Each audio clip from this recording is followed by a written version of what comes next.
Hello everyone, आप सभी का एक बार फिर से स्वागत है हमारे यूट्यूब चैनल पर। एचएससीसी से जुड़ी न्यूज़ है दोस्तों। चाहे बलदेव राज महाजन जो अपने अधिवक्ता हैं दोस्तों हरियाणा के, उनका इंटरव्यू भी जो ना दैनिक सवेरा के लिए जो सुरेंद्र धीमान जी उनके द्वारा लिया गया है। पूछा गया कि हरियाणा की भर्तियों में आगे क्या रहेगा। और कल से जो एक नोटिस वायरल हो रहा है, आप सभी ने देखा होगा दोस्तों, उसमें जो है नई भर्तियों के बारे में बताया गया कि नई भर्तियों की रिकग्नाइजेशन यानी सरकार से मांगी गई कहाँ पर कितने पद खाली हैं, उनको भी इसी सीटी के माध्यम से जो है दोस्तों वो भरा जाएगा। हरियाणा सरकार ने ग्रुप सी डी के नए रिक्त पदों को भरने के लिए काम शुरू किया। ग्रुप सी और डी के बकाया रिक्त पदों का आग्रह एचएसएससी को भेजने के निर्देश दिए। पहले हो चुके सीटी के तहत ही जो नए पद हैं दोस्तों वे भी इसी सीटी के तहत होंगे। पहले हो चुके सीटी के तहत ही इन पदों पर होगी भर्ती।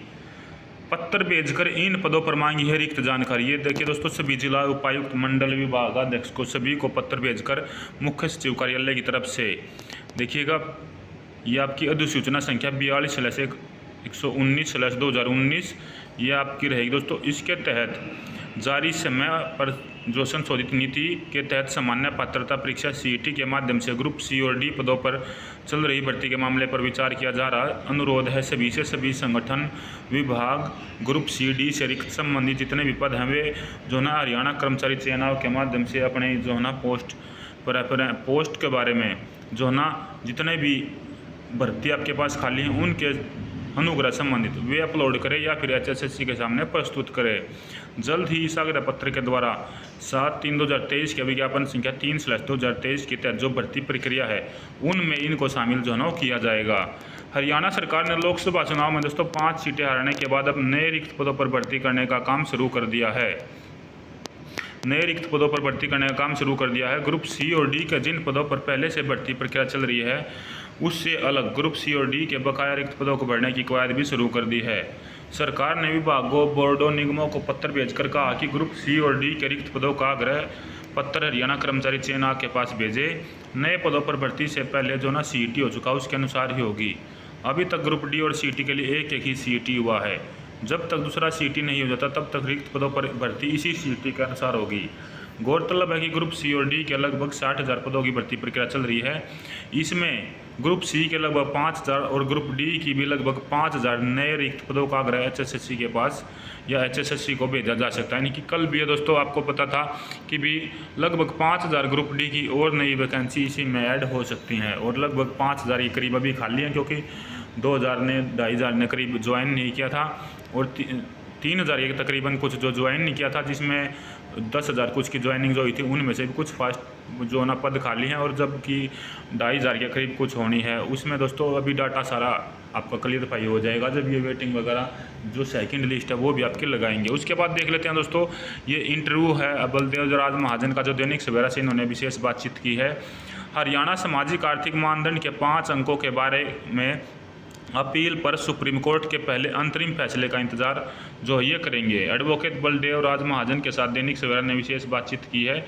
इन्होंने पूछा कि भी जो नई प्रक्रिया वो कैसे चल रही है, धीमी चल रही है या फिर जो चेयरमैन साहब उन्होंने कभी कार्यभार संभाला, आगे इन भर्तियों में क्या होगा। तो इसके जो है ना जो सवाल कुछ पूछे गए हैं उनके बारे में जिक्र कर लेते हैं। प्रश्न पूछा गया दोस्तों, क्या हाईकोर्ट के फैसले पर अगली रूपरेखा बन गई है तो अगला कदम क्या होगा, ये दैनिक सवेरा ने पूछा। जबकि उत्तर दिया है जो आपके जी हैं उन्होंने दोस्तों, हमारी अपील तैयार हो गई है, हम सुप्रीम कोर्ट में अपील दायर करेंगे। अभी सुप्रीम कोर्ट में छुट्टियां चल रही हैं, किसी सीनियर एडवोकेट को एंगेज किया जाएगा। छुट्टियों के कारण एडवोकेट जो है ना वे बाहर गए होते हैं और इसलिए उन जैसे ही सीनियर एडवोकेट उपलब्ध होगा उनसे बात करेंगे। उसके बाद अगला है, क्या अपील छुट्टियों में ही दायर करने का विचार है या अदालत खुलने का इंतजार करेंगे। तो उन्होंने बताया अगर सीनियर एडवोकेट पहले उपलब्ध हो गए तो छुट्टियों में ही अपील दायर कर देंगे, अन्यथा अदालत खुलने का इंतजार करेंगे। उसके बाद पूछा गया है, इसका मतलब यह है कि हाई कोर्ट में रिव्यू दायर नहीं होगी, सुप्रीम कोर्ट में ही अपील दायर होगी। हाँ, रिव्यू दायर नहीं करेंगे, सुप्रीम कोर्ट में अपील ही दायर करेंगे। अब अगला क्वेश्चन पूछा गया, अपील का क्या ग्राउंड लिया गया है। तो पंजाब एवं हरियाणा हाई कोर्ट के डबल बेंच ने पहले ही सामाजिक आर्थिक मानदंड के अंकों को सही ठहराया हुआ है। तो खंडपीठ ने तो हरियाणा सरकार की प्रशंसा भी की है, लेकिन डबल बेंच के फैसले को डबल बेंच नहीं पलट सकती। अगर फैसला पलटना है तो बड़ी बेंच यानी 3 जजों की बेंच के सामने सुनवाई होनी चाहिए थी। इसलिए नई खंडपीठ भी 2 जजों की ही थी, जिसने पहले खंडपीठ के फैसले को पलट दिया था। उसके बाद पूछा गया है हाईकोर्ट की नई डबल बेंच ने सामाजिक आर्थिक मानदंड के अंकों को संविधान का उल्लंघन मानकर असंवैधानिक करार दिया तो सुप्रीम कोर्ट में फिर कैसे राहत मिलने की संभावना है। हमने डबल बेंच को पिछली डबल बेंच का फैसला सुनाया था। पिछली डबल बेंच ने इसे संविधान का उल्लंघन नहीं माना था, मगर जो नई डबल बेंच है दोस्तों, इसने हमारी दलील का तो जिक्र किया परंतु उसमें इन्होंने सहमति नहीं जताई, असहमति से जताई और इस बिंदु में इसको शामिल किया जाएगा।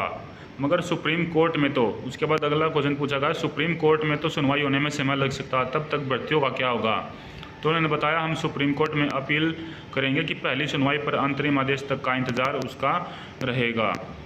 यानी अगर हाईकोर्ट के फैसले से रोक लग गई तो ठीक, अन्यथा हाईकोर्ट के फैसले का इंतजार यानी कि उसके अनुसार भर्ती पूरी करेंगे। तो उन्होंने बताया कि सुप्रीम कोर्ट के फैसले पर सुनवाई, हाईकोर्ट के फैसले पर रोक तो लग जाती है, लेकिन ग्रुप सी और डी के जो बकाया पद हैं उनका रिजल्ट जो रहता तो उन पदों का रिजल्ट घोषित कर दिया जाएगा।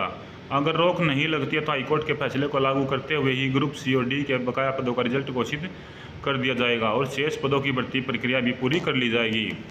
उसके बाद तब तक भर्ती प्रक्रिया क्या रुकी रहेगी। तो उन्होंने बताया सुप्रीम कोर्ट में पहली सुनवाई और अंतरिम आदेश का तो इंतजार ही करना होगा, तब तक भर्ती प्रक्रिया ऐसे ही रुकी रहेगी। उसके बाद पूछा गया जो पहले नियुक्त हो चुके हैं उन पर कोई प्रभाव तो नहीं होगा। उन्होंने बताया नहीं, वैसे भी हाईकोर्ट ने उन्हें 6 महीने का समय दे रखा। जो रिजल्ट HSSC ने पहले घोषित किए हुए हैं उनमें सामाजिक आर्थिक मानदंड के अंक शामिल नहीं है, इसलिए उन पर कोई ज़्यादा प्रभाव नहीं पड़ेगा। उसके बाद ग्रुप सी और डी की कुछ और रिक्त पदों पर भर्ती होती तो क्या वह CET के अनुसार ही होगी। उन्होंने बताया हाँ, नई भर्तियां भी CET के अनुसार ही होंगी, यानी जो ये CET हो चुका है और आगे भी जो नया CET लिया जाएगा उस CET के अनुसार ही दोस्तों हरियाणा में भर्तियां चलेंगी। तो ये 2 मेन न्यूज़ थी दोस्तों, दोनों ही का जिक्र मैंने आपके सामने किया है। साथ में ये एक न्यूज़ ये भी देख लीजिएगा, CET क्वालिफाई के लिए सोशल मीडिया पर चलाया जा रहा ट्रेंड भी, जो आपने देखा होगा कल जो है ना, 2 ट्विटर अभियान वगैरह चलाए गए थे बहुत सारे, तो उनको भी जो ना CET क्वालिफाई को लेकर एक ट्रेंड बना हुआ है जो ट्विटर पर चल रहा है। तो ये जानकारी कुछ थी दोस्तों। वीडियो अच्छी लगी ज़्यादा से ज़्यादा शेयर कर दीजिए ताकि सभी के पास इस प्रकार की लेटेस्ट इन्फॉर्मेशन समय से पहुंचती रहे। धन्यवाद। जय हिंद, जय भारत।